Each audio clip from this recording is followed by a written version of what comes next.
പരിശുദ്ധമായ ഖുർആനിലെ സൂറത്ത് ആലി ഇമ്രാൻ ഈ പ്രാർത്ഥനയ്ക്ക്, ഒരു സത്യവിശ്വാസിയുടെ ഈ തേട്ടത്തിനുള്ള ഉത്തരമായിട്ടാണ് ഈ സൂറത്ത് അവതരിച്ചിട്ടുള്ളത്.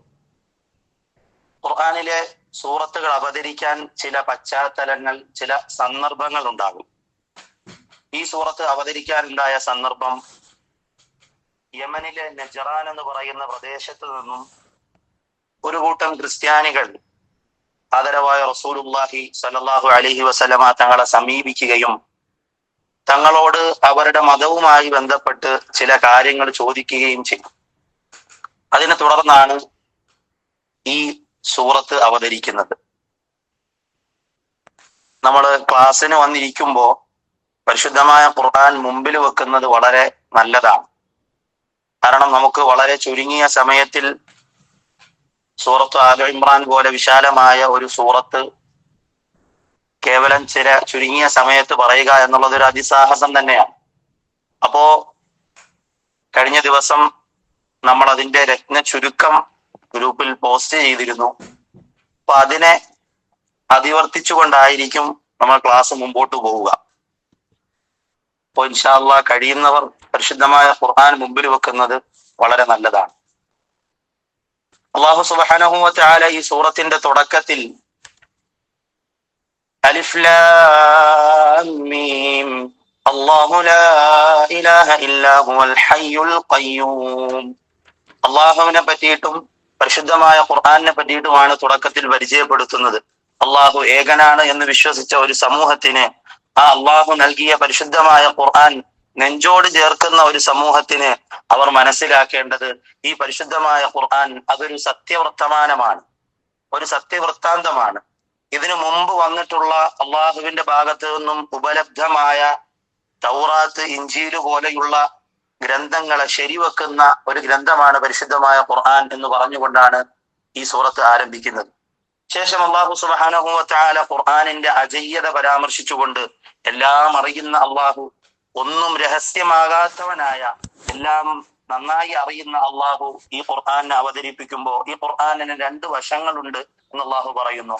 ഹുവല്ലദീ അൻസല അലൈക്കൽ കിതാബ മിൻഹു ആയാതും മുഹ്കമാത് ഹുന്ന ഉമ്മുൽ കിതാബി വഉഖറു മുതശാബിഹാത്.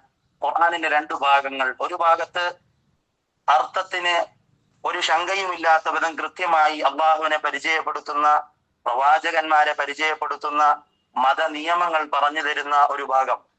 ഹുന്ന ഉമ്മുൽ കിതാബ്, അതാണ് ഈ ഗ്രന്ഥത്തിന്റെ മർമ്മം എന്നുള്ളത്. വഉഖറു മുതശാബിഹാത്, വേറെ ചില ഭാഗങ്ങൾ അർത്ഥം മനസ്സിലാകാൻ പ്രയാസമുള്ള, അല്ലെങ്കിൽ നാം ഇന്നലെയും ഇന്നും ഒക്കെ ഓതിയ സൂറത്തുൽ ബഖറയാണെങ്കിലും സൂറത്തു ആലി ഇമ്രാൻ ആണെങ്കിലും അതിന്റെയൊക്കെ തുടക്കത്തിൽ നമുക്കറിയാം അലിഫ് ലാം മീം എന്ന 3 കേവലാക്ഷരങ്ങളുണ്ട്. സാധാരണ അലിഫും ലാമും മീമും ചേർന്ന് വന്നു കഴിഞ്ഞാൽ നാം അലം എന്നാണ് പറയുക. പക്ഷെ ഇവിടെ അതിന് മാറ്റമായി നാം അലിഫ് ലാം മീം 3 കേവലാക്ഷരങ്ങൾ ഓതുമ്പോൾ ഇതുപോലുള്ള കാര്യങ്ങൾ നമുക്കതിന്റെ അർത്ഥം അറിയില്ല. അത് അറിയില്ല എന്നത് തന്നെയാണ് അവിടുത്തെ പൂർണ്ണത. ഉന്ന ഉമ്മുൽ കിതാബി വഉഖറു മുതശാബിഹാത്, അത്തരം ഖുർആനിന്റെ അർത്ഥം മനസ്സിലാക്കാൻ കഴിയാത്ത ചില ഭാഗങ്ങളും അള്ളാഹു ഒളിപ്പിച്ചിട്ടുള്ളത് അവന്റെ ചില ഹിക്മത്തുകളിൽ, അവന്റെ തന്ത്രങ്ങളിൽ പെട്ടതാണ്. അതുകൊണ്ട് അതിൽ ചർച്ച ചെയ്ത് നിങ്ങൾ സമയം കളയരുത് എന്ന് അള്ളാഹു ആദ്യമായി ഓർമ്മപ്പെടുത്തുകയാണ്. ഖുർആനിന്റെ അജയ്യതയും അള്ളാഹുവിന്റെ ഏകത്വവുമാണ് ഈ സൂറത്തിന്റെ ആദ്യ പരാമർശം. ഇത് രണ്ടും പറയുമ്പോ ഇതിൽ ചില അവ്യക്തമായ കാര്യങ്ങളുണ്ട് എന്ന് പറയുമ്പോ മനുഷ്യന് ചില അസ്വസ്ഥതകൾ ഉണ്ടാകാൻ സാധ്യതയുണ്ട്. അള്ളാഹു പറയുന്നു കുല്ലും മിൻ ഇൻദില്ലാഹ് വറാസിഖൂന ഫിൽ ഇൽമി യഖൂലൂന ആമന്നാ ബിഹി, വിശ്വാസികളായ സമൂഹം അവിടെ പറയുന്നത് അല്ലാഹുവേ ഇതിൽ ഞങ്ങൾ വിശ്വസിച്ചിരിക്കുകയാണ്. കുല്ലും മിൻ ഇൻദില്ലാഹ്, എല്ലാം നിന്റെ ഭാഗത്ത് നിന്ന് മാത്രമാണ്. അതുകൊണ്ട് തന്നെ ഓരോ സത്യവിശ്വാസിയും എപ്പോഴും അള്ളാഹുവിനോട് അർത്ഥിക്കണം, റബ്ബനാ ലാ തുസിഗ് ഖുലൂബനാ ബഅദ ഇദ് ഹദൈതനാ വഹബ് ലനാ മിൻ ലദുൻക റഹ്മ, സന്മാർഗം നൽകിയതിനു ശേഷം ഒരിക്കലും എന്നെ ഈ മാർഗത്തിൽ നിന്ന് തെറ്റിച്ച് കളയല്ലേ എന്നൊരു പ്രാർത്ഥനയും ഒരു അർത്ഥിക്കലും എന്നും സത്യവിശ്വാസി കൈമുതലാക്കേണ്ടതുണ്ട് എന്ന് പറഞ്ഞുകൊണ്ട് അള്ളാഹു മുമ്പോട്ട് നീങ്ങുകയാണ്. ശേഷം ഒരു സത്യവിശ്വാസിക്ക് ഏറ്റവും വലിയ പ്രയാസം, നാം രണ്ടാമതായി പറഞ്ഞ കാര്യം വെല്ലുവിളികളാണ്. സത്യനിഷേധികളെ സംബന്ധിച്ചിടത്തോളം അവർക്ക് അള്ളാഹു വലിയ അനുഗ്രഹങ്ങൾ ചെയ്യുന്നു. ഇന്നല്ലദീന കഫറു ലൻ തുഗ്നി അൻഹും അംവാലുഹും വലാ ഔലാദുഹും മിനല്ലാഹി ശൈആ. ഈ അനുഗ്രഹങ്ങൾ, സമ്പത്ത്, വലിയ പ്രതാപങ്ങൾ അവർക്ക് ലഭിക്കുന്നത് കണ്ടിട്ട് നിങ്ങളുടെ മനസ്സുകൾ ചാഞ്ചല്യപ്പെടേണ്ട. അത് അവർക്ക് ഉപകാരപ്പെടുകയില്ല. വഉലൈക ഹും വഖൂദുൻ നാർ. അവർ നരകത്തിന്റെ ഇന്ധനങ്ങളാണ്. എന്നിട്ട് അള്ളാഹു അതിനുദാഹരണമായി കേവലം അങ്കുലി പരിമിതരായ ബദറിന്റെ സമയത്തുള്ള സഹാബാക്കളെ അള്ളാഹു സുബ്ഹാനഹു വ തആല വലിയ ശത്രുക്കൾക്കെതിരിൽ ജയിപ്പിച്ച ഒരു സംഭവം അള്ളാഹു സൂചിപ്പിക്കുന്നു.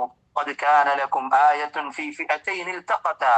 രണ്ട് സമൂഹങ്ങൾ തമ്മിൽ സംഘട്ടനത്തിലേർപ്പെട്ടപ്പോൾ ഒരു സമൂഹം വളരെ കേവലം വിരലിലെണ്ണാവുന്നവർ മാത്രമാണ്. പക്ഷേ റബ്ബിന്റെ സഹായം ഉണ്ടായപ്പോൾ വലിയ അത്ഭുതങ്ങൾ അവരിൽ ഉടലെടുത്തു എന്നാണ് അള്ളാഹു പറയുന്നത്. അതുകൊണ്ട് ആരെങ്കിലും നിന്റെ വിശ്വാസത്തെ ചോദ്യം ചെയ്യാൻ വന്നാൽ, അല്ലെങ്കിൽ നിനക്ക് എന്തെങ്കിലും സംശയം ജനിപ്പിക്കാൻ വന്നാൽ, ആദ്യമായി അള്ളാഹുവിനോട് പ്രാർത്ഥിക്കണം, റബ്ബേ എന്നെ ഈ മാർഗത്തിൽ നിന്നും തെറ്റിച്ചു കളയല്ലേ.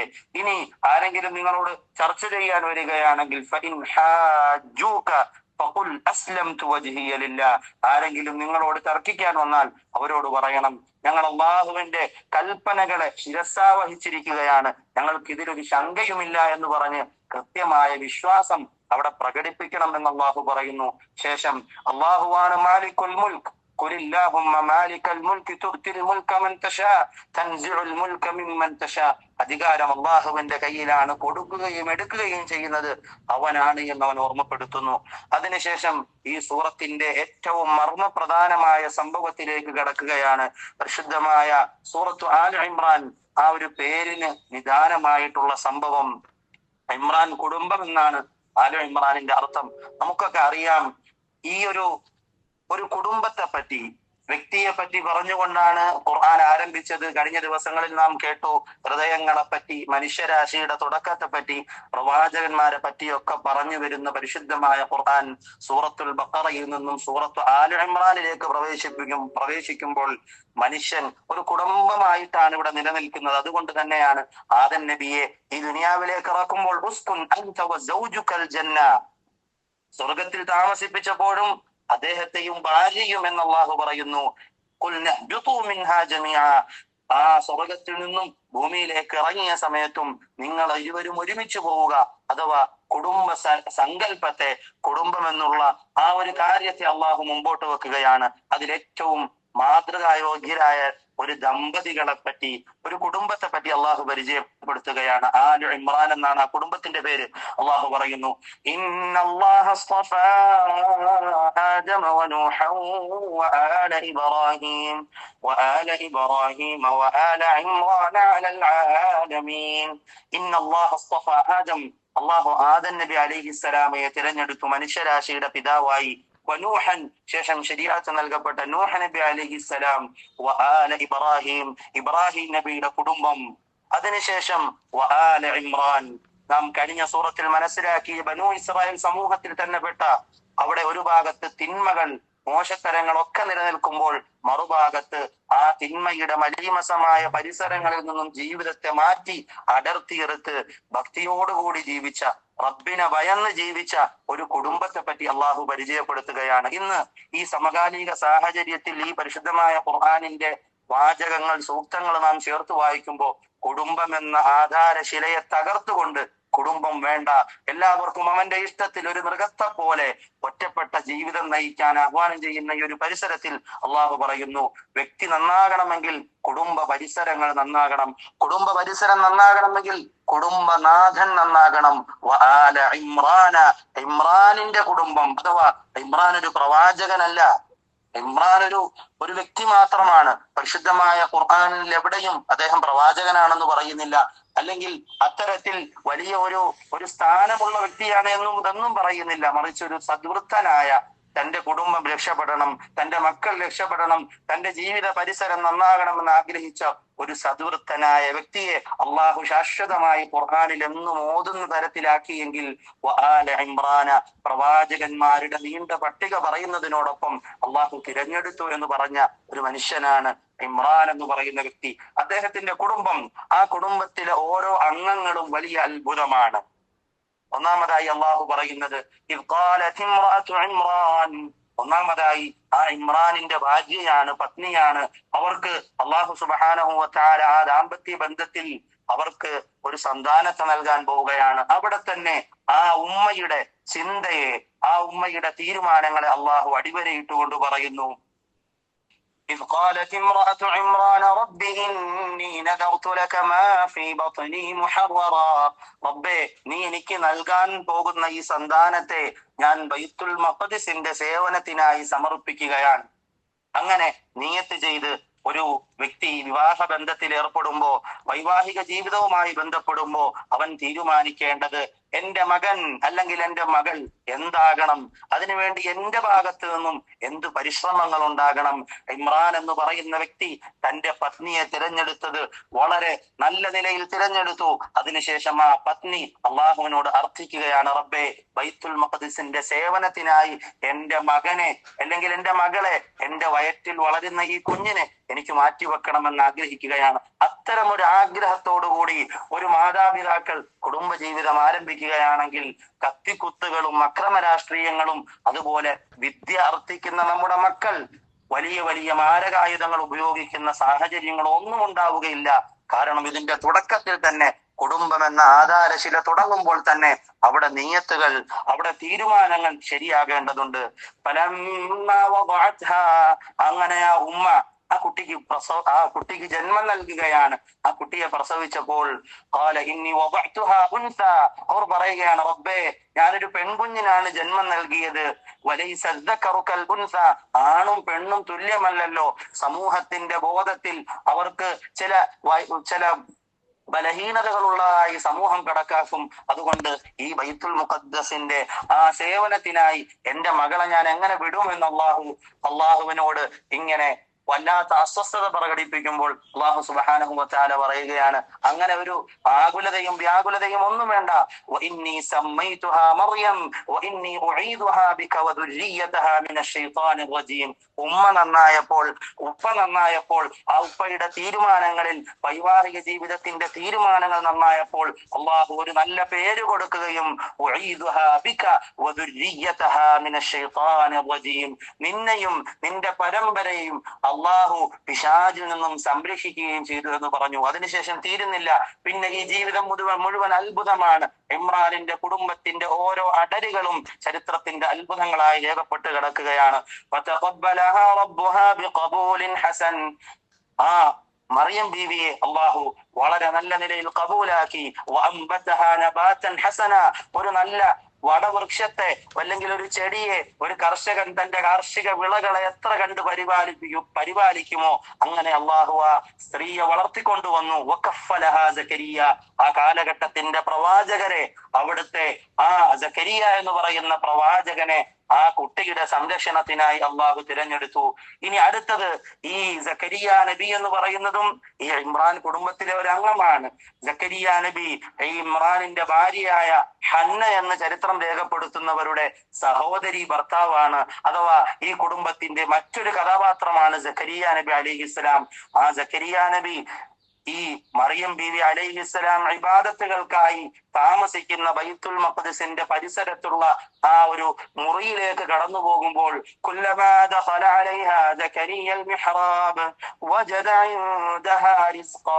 അവിടെ കടന്നു പോകുമ്പോൾ കാണുന്നത് ശൈത്യകാലത്ത്, ഉഷ്ണകാലത്തുള്ള ആഹാര സാധനങ്ങൾ, ഭക്ഷണ സാധനങ്ങൾ, അതുപോലെ ഉഷ്ണകാലത്ത് ശൈത്യകാലത്ത് മാത്രം ലഭിക്കുന്ന ആഹാര സാധനങ്ങൾ തന്റെ കുടുംബത്തിൽപ്പെട്ട ഒരു പെൺകുട്ടിയുടെ മുമ്പിൽ കാണുമ്പോൾ അവിടെ അത്ഭുതപ്പെടുകയാണ്.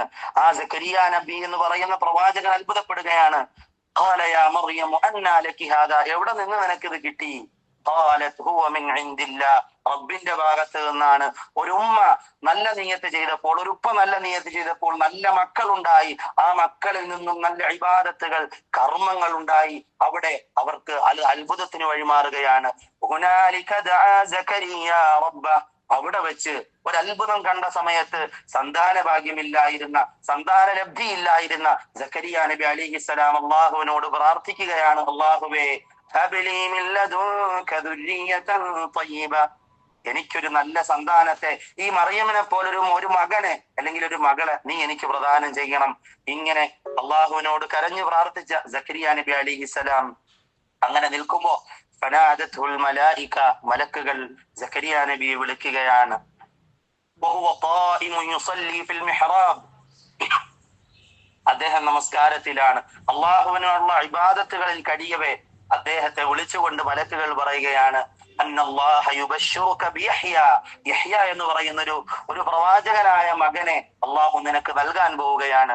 യഹ്യ എന്ന് പറയുമ്പോ മറ്റ് പുസ്തകങ്ങളിൽ, പഴയ നിയമങ്ങളിലും പുതിയ നിയമങ്ങളിലും ഒക്കെ ഓൾഡ് ടെസ്റ്റാമെന്റ് അല്ലെങ്കിൽ ന്യൂ ടെസ്റ്റാമെന്റ് എന്നൊക്കെ പറയുന്ന ഇഞ്ചീലായി തോറയായി വിലയിരുത്തപ്പെടുന്ന ഈ ഗ്രന്ഥങ്ങളിലൊക്കെ ജോൺ ദ ബാപ്റ്റിസ്റ്റ്, സ്നാപക യോഹന്നാൻ എന്നറിയപ്പെടുന്ന യഹ്യ നബി അലൈഹിസ്സലാമയെ അള്ളാഹു നൽകുകയാണ്. അവിടെ ആ കുടുംബത്തിലെ അടുത്ത വ്യക്തിക്ക് മക്കളില്ലാതെ വിഷമിച്ചിരുന്ന ആ പ്രവാചകന് അള്ളാഹു സുബ്ഹാനഹു വ തആല യഹ്യ എന്ന് പറയുന്ന ഒരു മകനെ നൽകുകയാണ്, അതും പ്രവാചകനായിട്ടുള്ള മകൻ. ഇവിടെ ഒരു സത്യവിശ്വാസി അവന്റെ ജീവിതത്തോട് ചേർത്ത് വെച്ച് ഈ സൂക്തങ്ങൾ വായിക്കുമ്പോൾ മക്കളില്ലാതെ വിഷമിക്കുന്നവർ, അല്ലെങ്കിൽ മക്കളെ കൊണ്ട് പ്രയാസപ്പെടുന്നവർ, അല്ലെങ്കിൽ ജീവിതത്തിൽ ഏതെങ്കിലും ആഗ്രഹങ്ങൾ പൂവണിയാതെ പ്രയാസപ്പെടുന്നവർ അവരുടെ ജീവിതത്തിലേക്ക് ചേർത്ത് വെച്ചതിനെ വായിക്കുമ്പോൾ അന്നല്ലാഹ യുബശ്ശിറുക ബിയഹ്യ, നിനക്കും അള്ളാഹു ഒരു നാൾ ആ സന്തോഷ വാർത്ത പൂർത്തിയാക്കി തരും, അതുകൊണ്ട് ഒരിക്കലും നിരാശപ്പെടരുത് എന്ന സന്ദേശവും ഈ സൂറത്ത് മുമ്പോട്ട് വെക്കുന്നു. അതിനുശേഷം സക്കരിയ നബി അലൈഹിസ്സലാമിന് അള്ളാഹുവിനോട് അടയാളം ചോദിക്കുന്നുണ്ട്. അള്ളാഹുവേ ബിജഅല്ലി ആയ, എനിക്കൊരു അടയാളം തരണം. ഖാല ആയതുക അല്ലാ തുകല്ലിമ الناس ثلاثه ايام الا رمزا, ആംഗ്യത്തിലൂടെ അല്ലാതെ 3 ദിവസം നിനക്ക് സംസാരിക്കാനാകില്ല എന്നതാണ് നിന്റെ അടയാളം, നിനക്ക് ഇങ്ങനെ ഒരു അത്ഭുതം ഉണ്ടാകുന്നതിന്റെ അടയാളം എന്ന് സക്കരിയ നബി അലൈഹിസ്സലാമയോട് അള്ളാഹു പറയുകയാണ്. അതിനുശേഷം ഈ മറിയം ബീവി, ഏതൊരു മറിയം ബീവിയാണോ ബൈത്തുൽ മഖ്ദിസിനായി ആ മാതാപിതാക്കൾ നേർച്ച ചെയ്തത്, ആ മറിയം ബീവിയിലൂടെ പിന്നെയും അത്ഭുതങ്ങൾ ഉണ്ടാവുകയാണ്. ഒരു പിതാവില്ലാതെ ഒരു കുട്ടിക്ക് ജന്മം നൽകുകയാണ്. യുബശ്ശിറുക ബിയഹ്യ എന്ന് പറഞ്ഞതുപോലെ അള്ളാഹുവിന്റെ ഭാഗത്ത് നിന്ന് മറ്റൊരു സന്തോഷ വാർത്ത, ഇസ്മുഹുൽ മസീഹ് ഈസ ഇബ്നു മറിയം, ഈസ ഇബ്നു മറിയം എന്ന് പറയുന്ന ലോകത്തെ ഒരു പ്രബല മതത്തിന്റെ തന്നെ വലിയ ആളായി ചിത്രീകരിക്കപ്പെടുന്ന തരത്തിലേക്ക് മാറുന്ന ഒരു വ്യക്തിയെ, ഒരു പ്രവാചകനെ സമ്മാനിക്കുകയാണ്. കുടുംബം നന്നായപ്പോൾ അള്ളാഹു ആ കുടുംബത്തിൽ അത്ഭുതങ്ങൾ ഉണ്ടാക്കി. ഈസ നബി അലൈഹിസ്സലാമെ അള്ളാഹു സുബ്ഹാനഹു വ തആല മറിയം ബീവിയുടെ വയറ്റിൽ അള്ളാഹുവിന്റെ ഭാഗത്തു നിന്നുള്ള കലിമത്തായി, വകലിമത്തിൻ മിൻഹു, അവന്റെ ഭാഗത്തു നിന്നുള്ള ഒരു വാചകം എന്ന നിലയിൽ, അഥവാ കുൻ എന്ന വാചകം കൊണ്ട് മാത്രമാണ് ഈസ നബി അലൈഹിസ്സലാം ഉണ്ടായത്. അതുകൊണ്ടാണ് കലിമത്തുല്ലാഹ് എന്ന് ഈസാ നബി അലൈഹിസ്സലാമയെ പറ്റി പറയുന്നത്. എന്തായാലും അങ്ങനെ ഈസ നബി അലൈഹിസ്സലാം വരികയാണ്, അത്ഭുതങ്ങൾ കാണിച്ചു ഈസ നബി അലൈഹിസ്സലാം.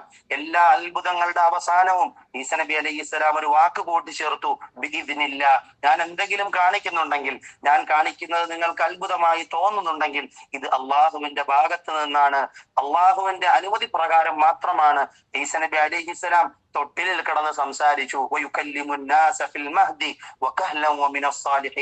വലിയ അത്ഭുതങ്ങൾ കാണിച്ചു.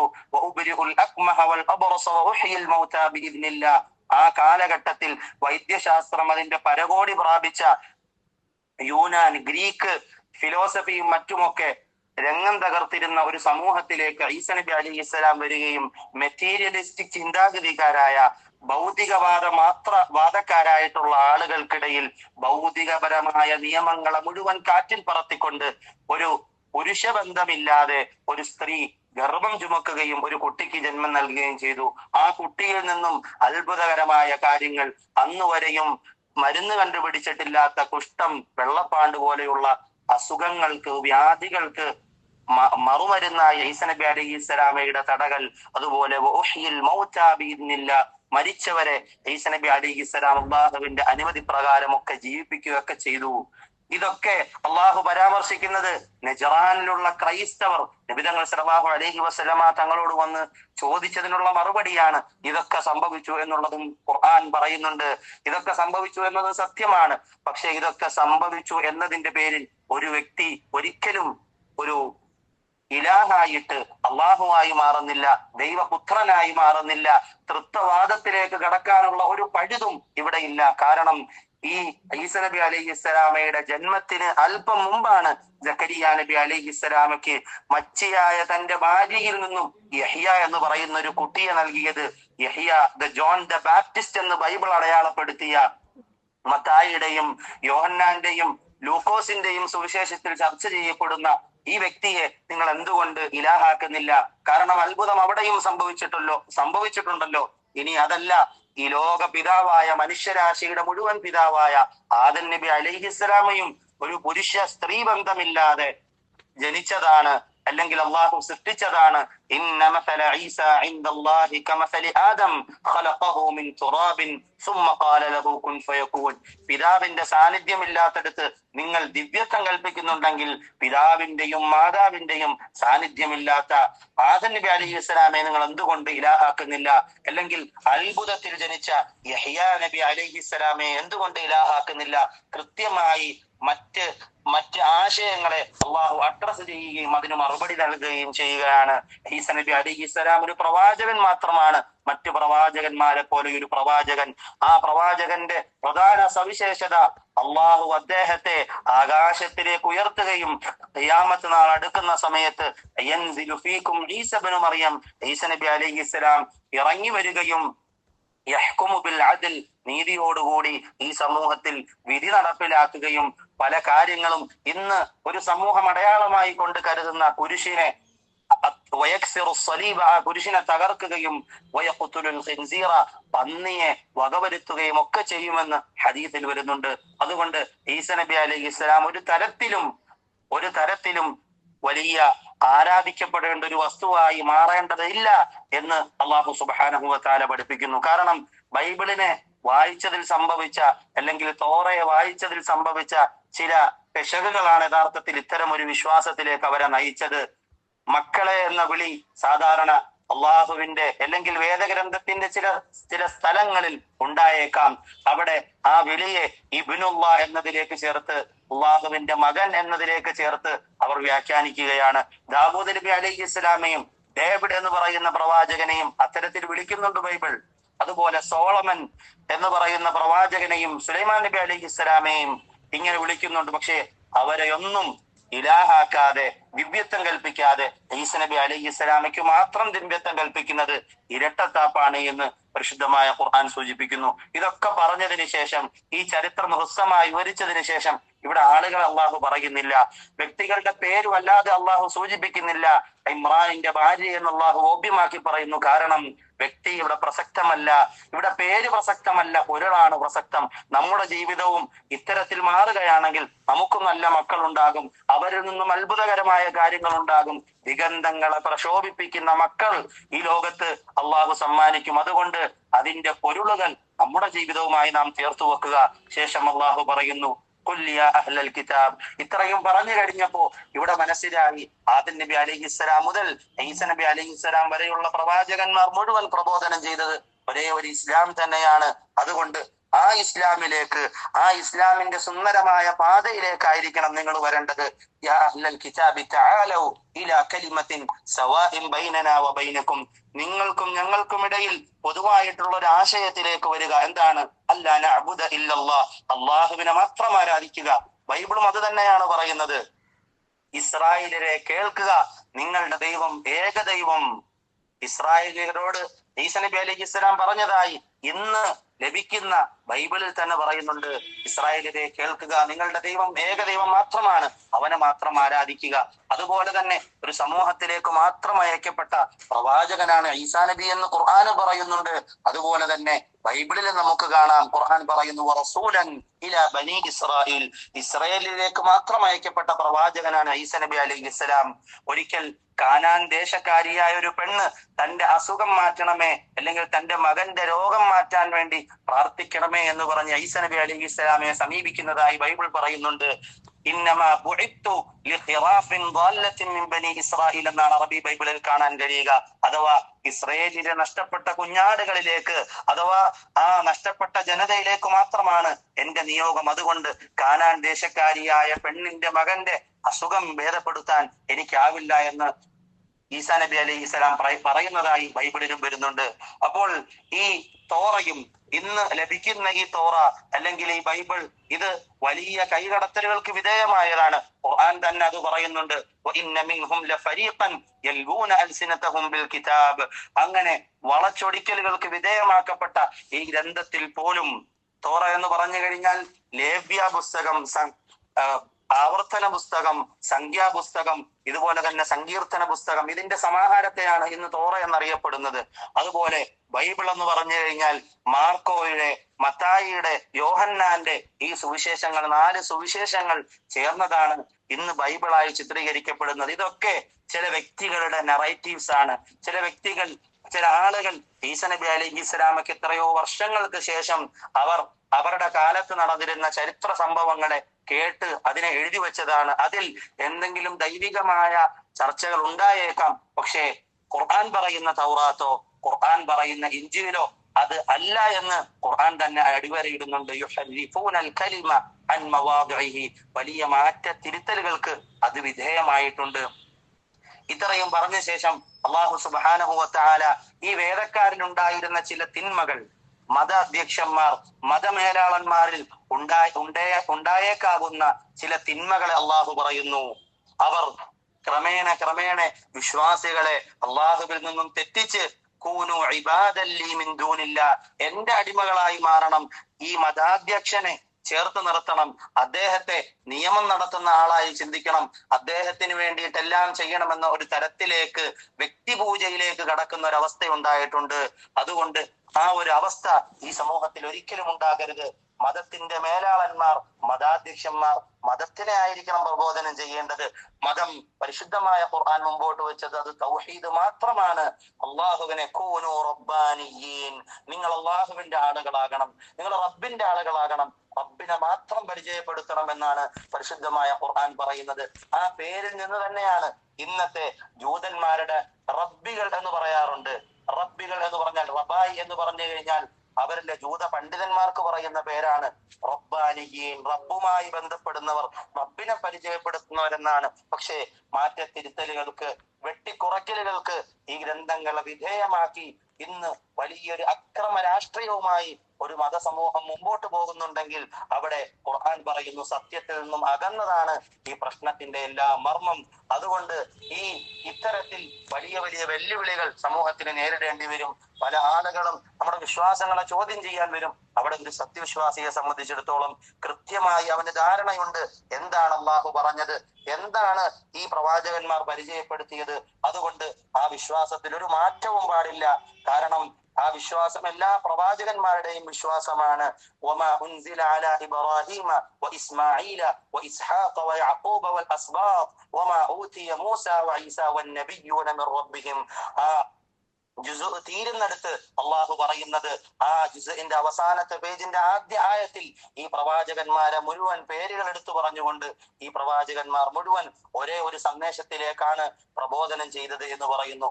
ശേഷം ഒരു സത്യവിശ്വാസിക്ക് നേരിടേണ്ടി വരുന്ന വെല്ലുവിളി അവന്റെ ഉള്ളിൽ നിന്ന് തന്നെ, സമൂഹത്തിന്റെ ഉള്ളിൽ നിന്ന് തന്നെ, മുസ്ലിം സമൂഹത്തിന്റെ അകത്ത് നിന്നുള്ള പ്രശ്നങ്ങൾ അത് മാറണമെങ്കിൽ ഐക്യമുണ്ടാകണം, സമൂഹത്തിൽ ശിഥിലത ഉണ്ടാകരുത്.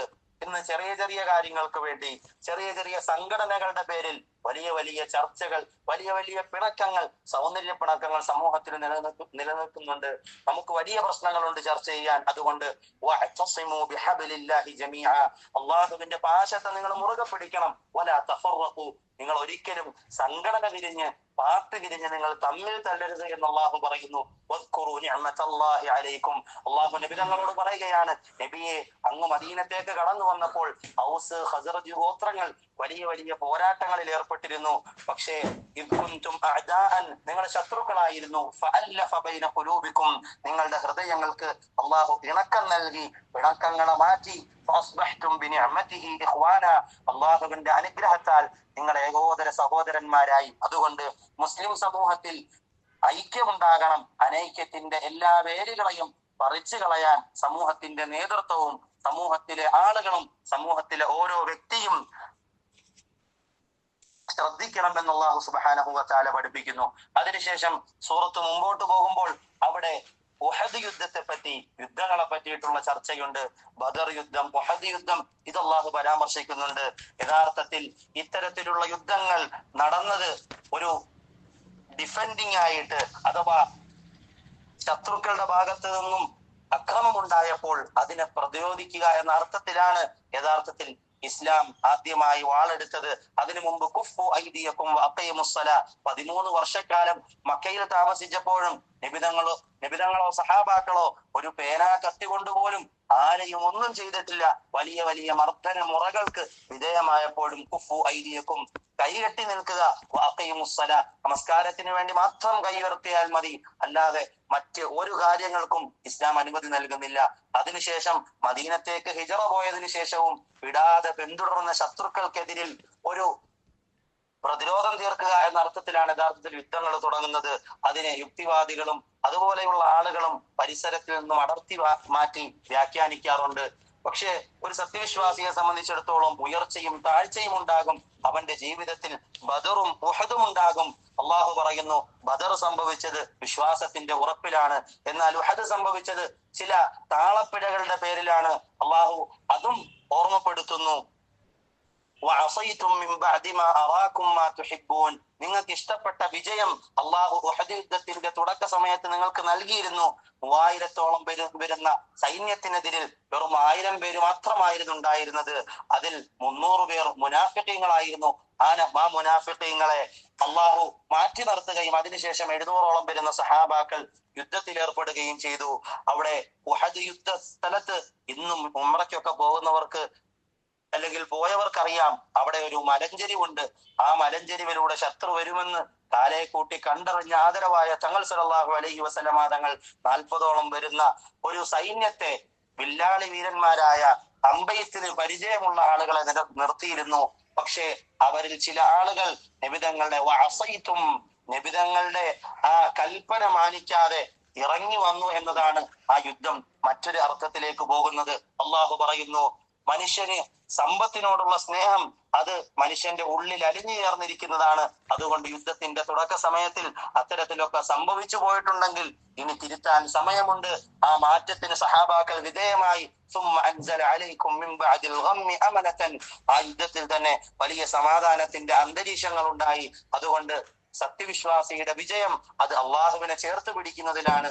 എണ്ണം കുറവാണെങ്കിലും വണ്ണം കുറവാണെങ്കിലും അള്ളാഹുവിനെ ചേർത്ത് പിടിച്ചാൽ നിങ്ങൾക്ക് വിജയമുണ്ടാകും.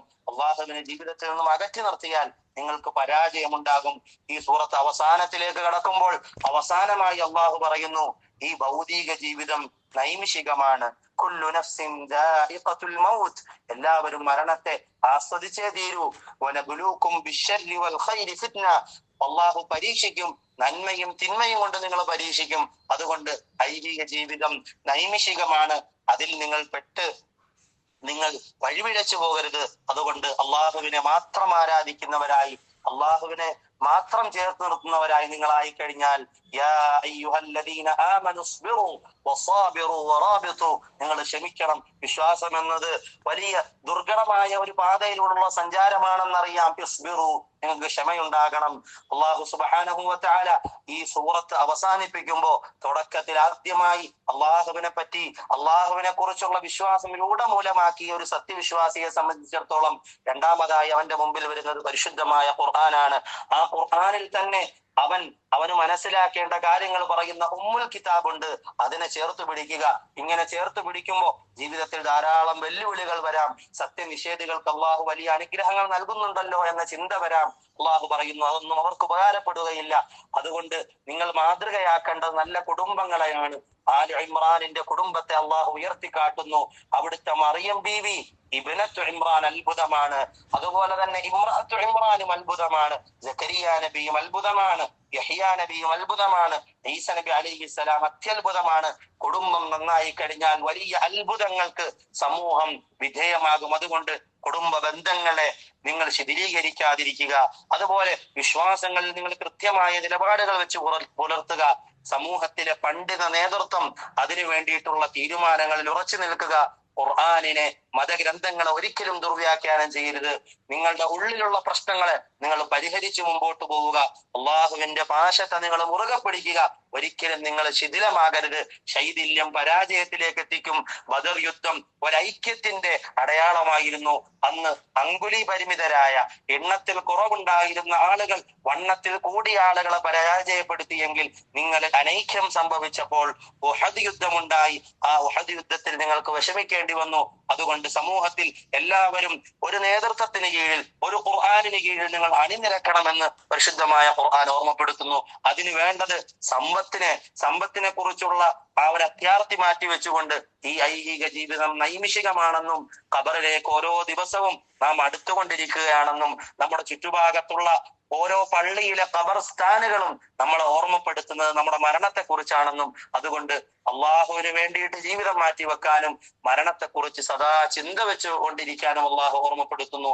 അവസാനം യാ അയ്യുഹല്ലദീന ആമനു ഇസ്ബിറു വസ്സാബിറു വറാബിതു, നിങ്ങൾ ക്ഷമിക്കുക, ക്ഷമയോടുകൂടി ഉറച്ചു നിൽക്കുക. ലഅല്ലക്കും തുഫ്ലിഹൂൻ, വിജയത്തിന്റെ മാർഗം ഇതാണ് എന്ന് അള്ളാഹു ഓർമ്മപ്പെടുത്തുന്നു. അള്ളാഹു സുബ്ഹാനഹു വ തആല പരിശുദ്ധമായ ഖുർആനിന്റെ ആശയങ്ങൾ കൃത്യമായി മനസ്സിലാക്കുവാനും ഈ പരിശുദ്ധമായ റമദാൻ പൂർത്തിയാകുമ്പോഴേക്ക് പരിശുദ്ധമായ ഖുർആൻ എന്തെങ്കിലുമൊക്കെ മനസ്സിലാകുന്ന തരത്തിലേക്ക് മാറുന്ന സത്യവിശ്വാസികളായി അള്ളാഹു നമ്മളെ കബൂലാക്കുമാറാകട്ടെ. അള്ളാഹു നമ്മുടെ എല്ലാ പ്രയാസങ്ങളും ദൂരീകരിച്ച് അള്ളാഹു നമ്മുടെ ഹലാലായ മുറാദുകളെല്ലാം ഹാസിലാക്കി തരട്ടെ. മക്കളില്ലാതെ വിഷമിക്കുന്നവർക്ക് അള്ളാഹു നല്ല മക്കളെ പ്രദാനം ചെയ്യട്ടെ. മക്കൾ ഉള്ളവർക്ക് ആ മക്കളെ അള്ളാഹു സാലിഹീങ്ങളായി, മുത്തഖീങ്ങളുടെ നേതൃത്വമായി അള്ളാഹു പരിവർത്തിപ്പിക്കട്ടെ. വആഖിറു ദഅവാനാ അനിൽ ഹംദുലില്ലാഹി റബ്ബിൽ ആലമീൻ. അസ്സലാമു അലൈക്കും വറഹ്മത്തുള്ളാഹി വബറകാതുഹു.